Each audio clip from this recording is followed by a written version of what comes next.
Good morning, everyone. We are now on our lesson 5, and this is entitled Illustrating the Rectangular Coordinate System.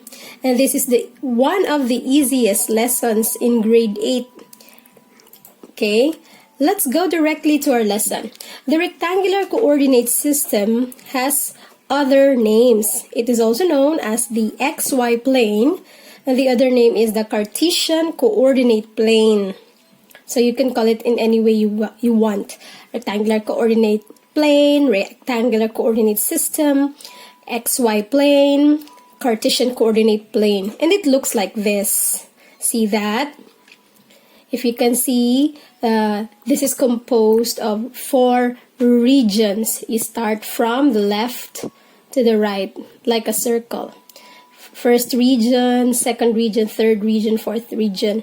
Then you can see here a number line, a horizontal number line that starts with 0, and as you go along to the right, it goes positive.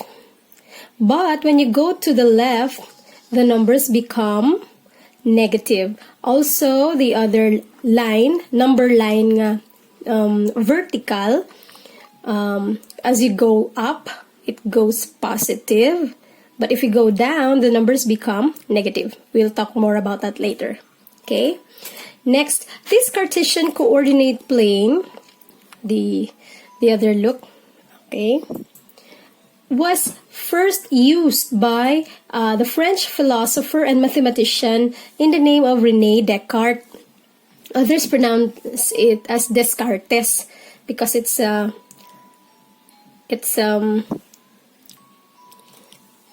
proper noun. Names are proper nouns, so you can pronounce it in any way you can. So, kay French siya. So, René Descartes. Born in 1596 and joined with the creator in 1650. At first, this Cartesian coordinate plane was named after him because according to the stories, mahilig si René Descartes mag-stay up late and to think. Because he is a philosopher and mathematician, he is very productive, especially in using his mind. And so one night, as he was resting, he looked up his ceiling and there was a fly. And so when he saw that fly, according to him, he can locate that fly by using coordinates. And so there it started, the use of this Cartesian coordinate plane or rectangular coordinate system, which is also the basis of our GPS, global positioning system. But this coordinate plane is just two-dimensional. It's just horizontal and vertical. Okay? Let's talk more about rectangular coordinate system. This two-dimensional plane is defined by 2 perpendicular axes, the x-axis and the y-axis. There you can see the x-axis is the horizontal number line, which starts with 0, and as you go to the right, it goes positive. 1 unit to the right, 1 unit, another unit to the right goes positive. But if you go to the left, 1 unit to the left, that's negative, another negative, negative, negative, negative. All of the numbers at the right is greater than the numbers at the left. Negative numbers are less than positive numbers. Mas taas, mas malaki ang mga numbers na positive. And then, the y-axis is your vertical line. Starts from 0 also, and as you go up, it goes positive. As you go down, it's negative. All numbers on top of 0 is greater than the numbers below. Just for emphasis, the x-axis is the horizontal axis, pahiga. And the y-axis is the vertical axis, patayo. There you can see the label x-axis, y-axis. Let's proceed. The axis cross a point where the value of both x and y is 0, 0. And this is called the origin. The value of the x-axis is here 0.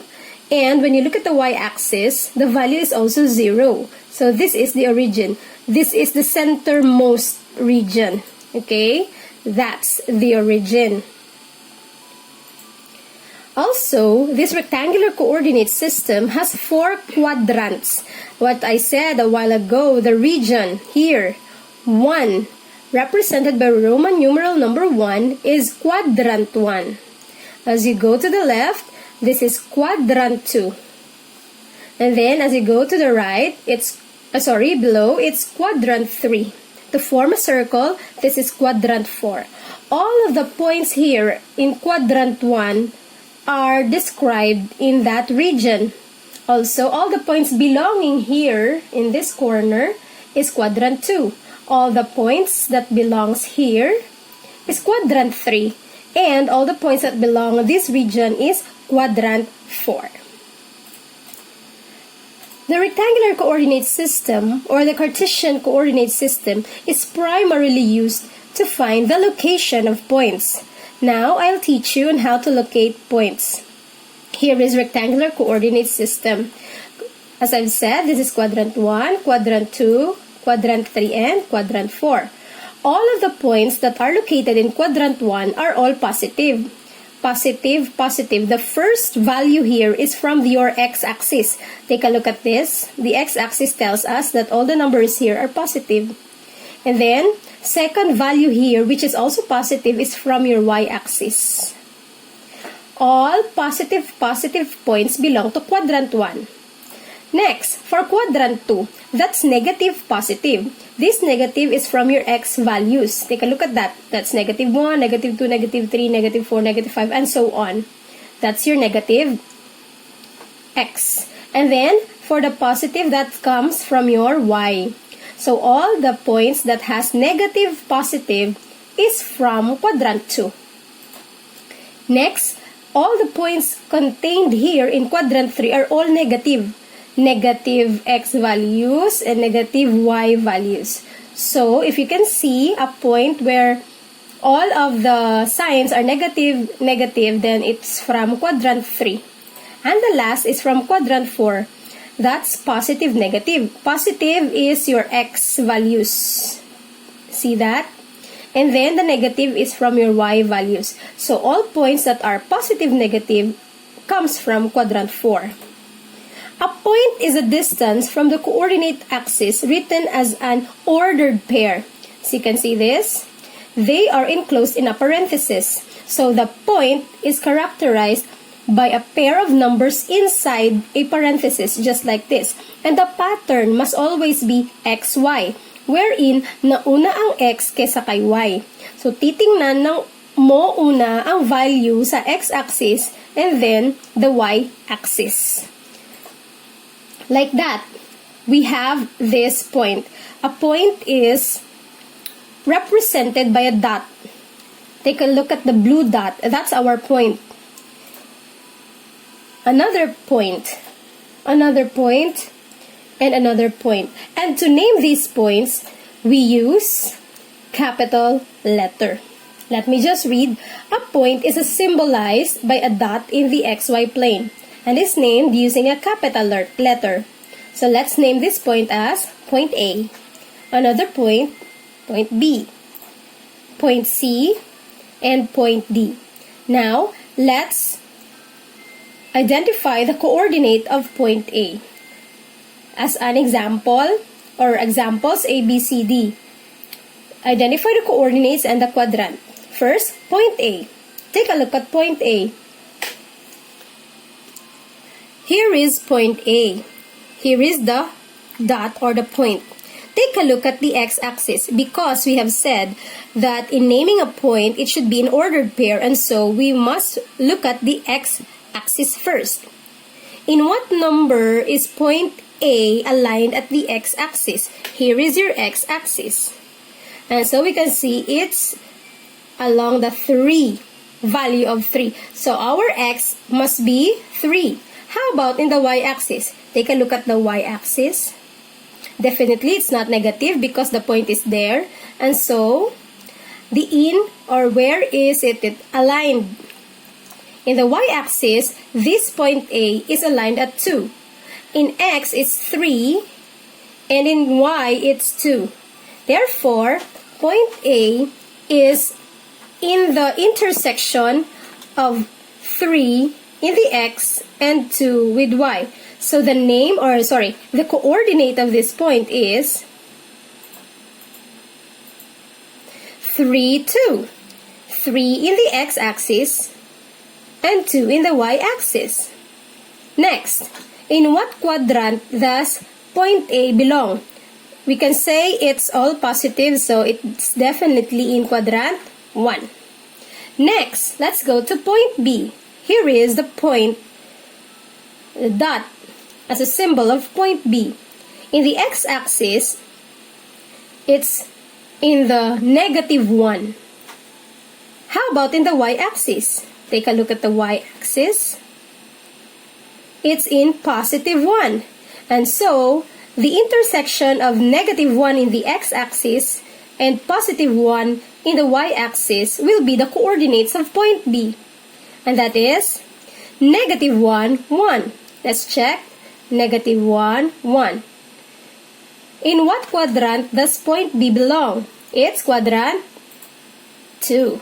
Okay, because the sign in the first number is negative and the second number is positive, which is correct. Negative, positive. Let's go to point C. What are the coordinates of point C? First, let's take a look at the x-axis. It's -5. How about in the y-axis? Here is the y-axis. Diin nakatupong ang pintok or point sang C. In the y-axis, it's -3. So in the x-axis is -5 and the y-axis it's -3. So the coordinates of point C is -5, 3. -5, -3. And it's definitely in quadrant 3. And take note, all of them, x and y values, are all negative. And the last point, it's point D. In the x-axis, it's aligned with +4. How about in the y-axis? It's -5. And so, point D is in the intersection of the x, which is 4. And in terms of y-axis, it's -5.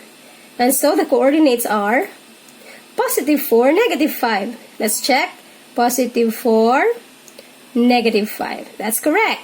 And it's in quadrant 4. Let's try more examples. How about if we have points like that? And then, let's answer. Point E, we must supply the coordinates and the quadrant. Where is point E? Here is point E. What are the coordinates of point E? Take a look at the x-axis first, always. You cannot interchange that always, x-axis and then y-axis. In the x-axis, it is aligned with 1. Correct. And in the y-axis, take a look at that. In the y-axis, it's aligned with 2. So, the coordinates of point E is 1, 2. Okay, that's correct. In what quadrant does point E belong? It's quadrant 1.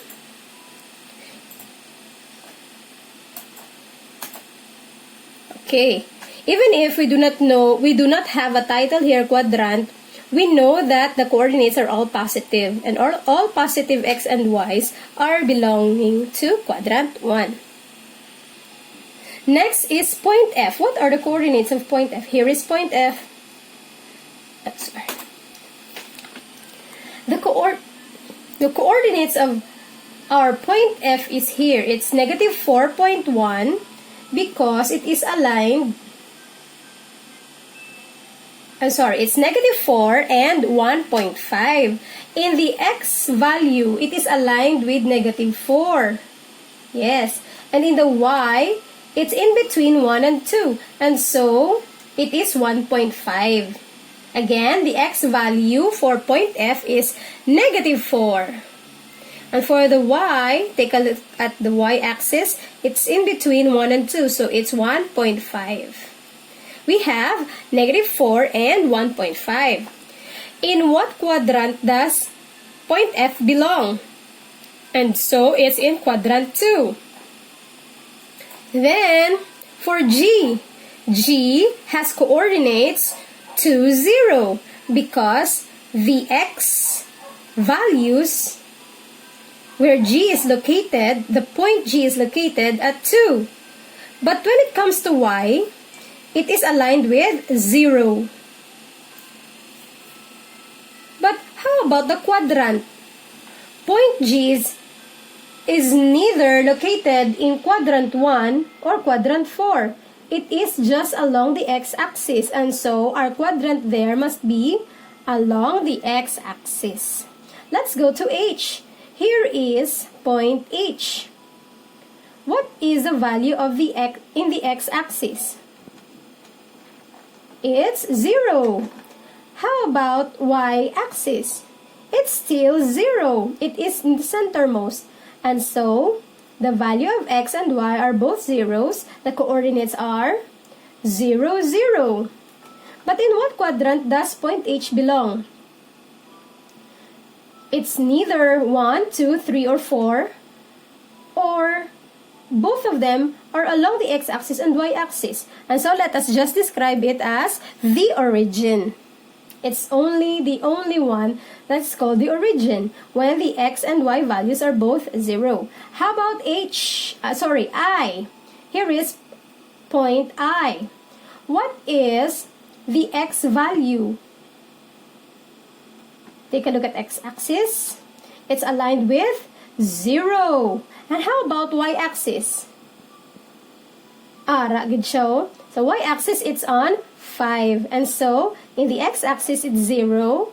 In the y-axis, it's 5. And so, the coordinates are 0, 5. How about the quadrant? It's neither quadrant 1, it's neither quadrant 2. It is along the, what axis is this? Y-axis. And so, you describe it as along the y-axis. How about for point J? Here is point J. What is the x value wherein our point J is aligned? It's 0. How about in the y-axis? Take a look at y-axis. It's on the negative 3. And so, our x is still 0, aligned at 0, and y, negative 3. So, the coordinates must be 0, negative 3. And so, the quadrant, what will you describe with point J? It's still along the y-axis. Any questions? How about let's proceed? This time, I'll give the coordinates. And let's guess what name of point is described or given coordinates negative 3, negative 1. So the first one, as we have learned, is the value of your x. Take a look at negative 3, x-axis, negative 3, and then for y-axis, it's negative 1. Negative 3, negative 1. Negative 3. So we must go down because it's negative. Negative 1. So the first one, negative 3, negative 1, is point O. Now, point O is in what quadrant?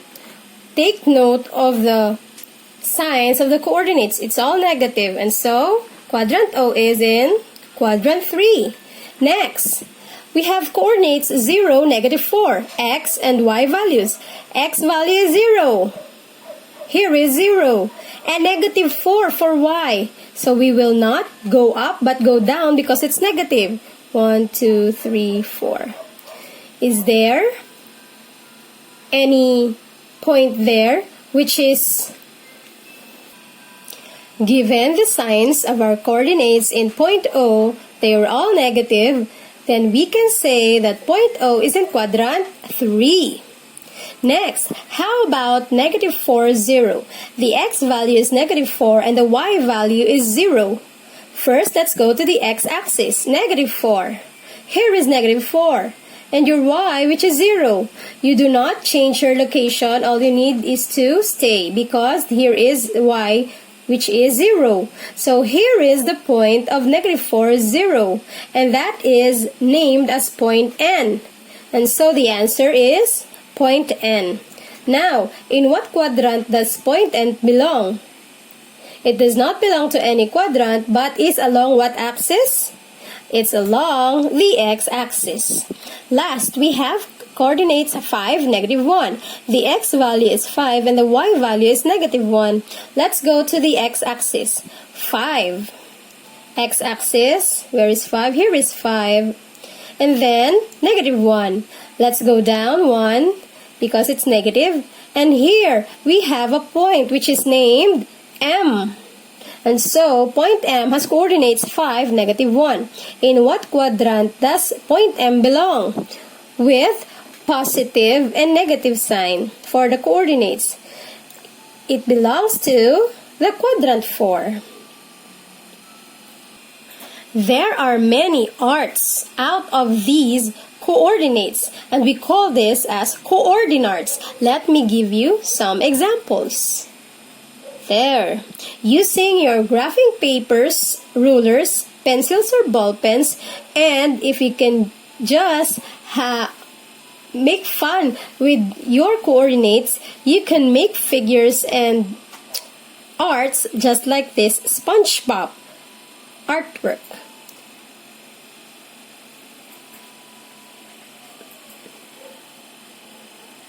Okay. See the beauty of coordinates in art.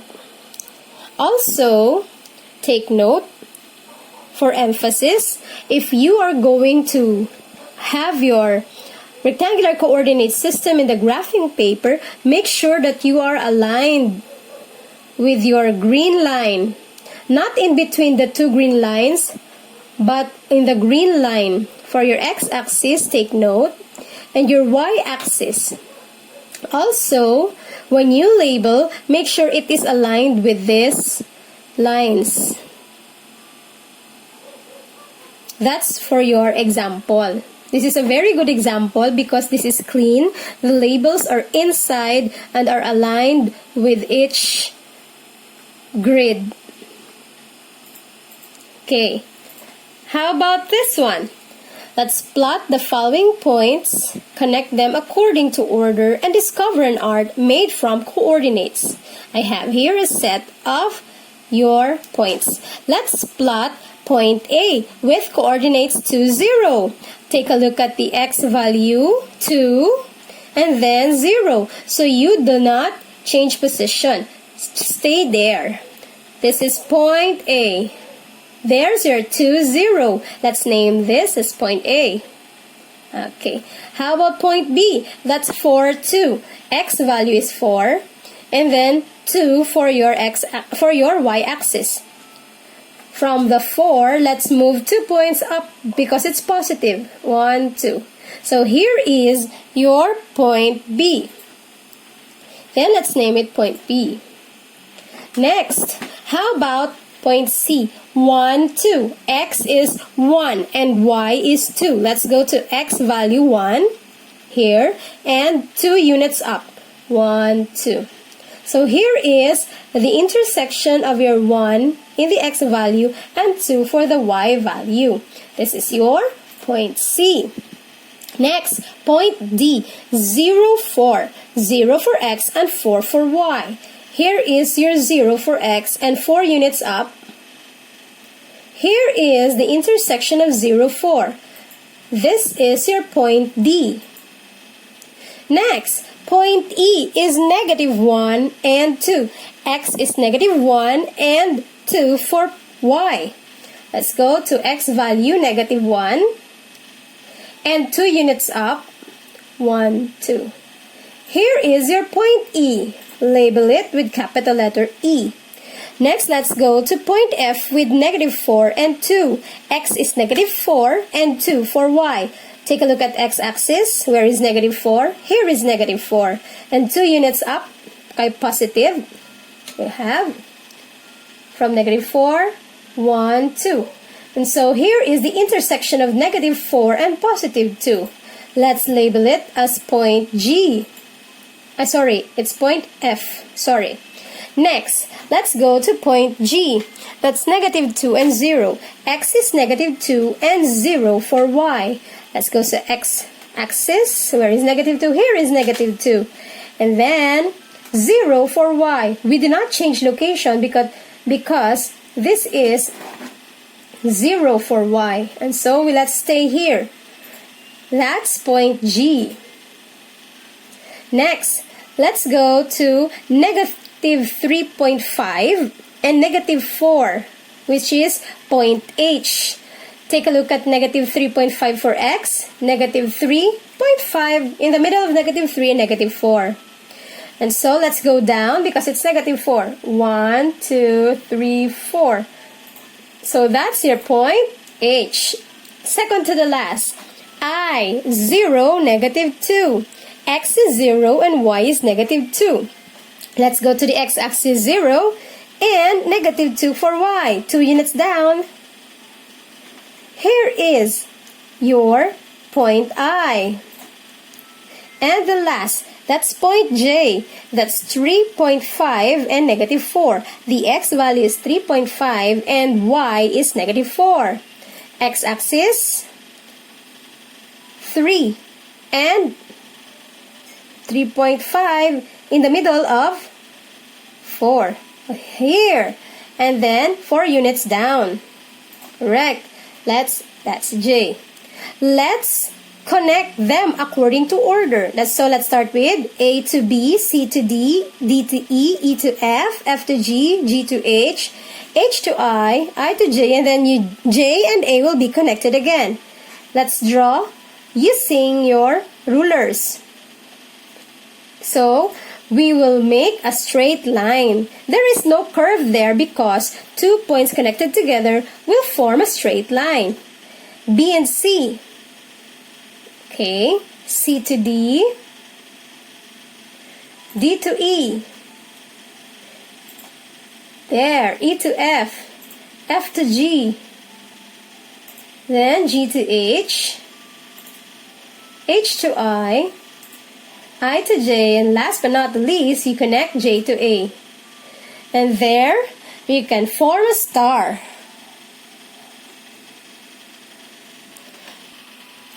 See the beauty of coordinates in art? Follow the steps. Just remember that the ordered pair cannot be interchanged. The first number is always the x value, so you should take a look at the x-axis. And the second number is your y value. You should take a look at your y-axis. Okay? Keep on repeating this video so you'll understand the use of rectangular coordinate system and how to plot the points. Thank you very much.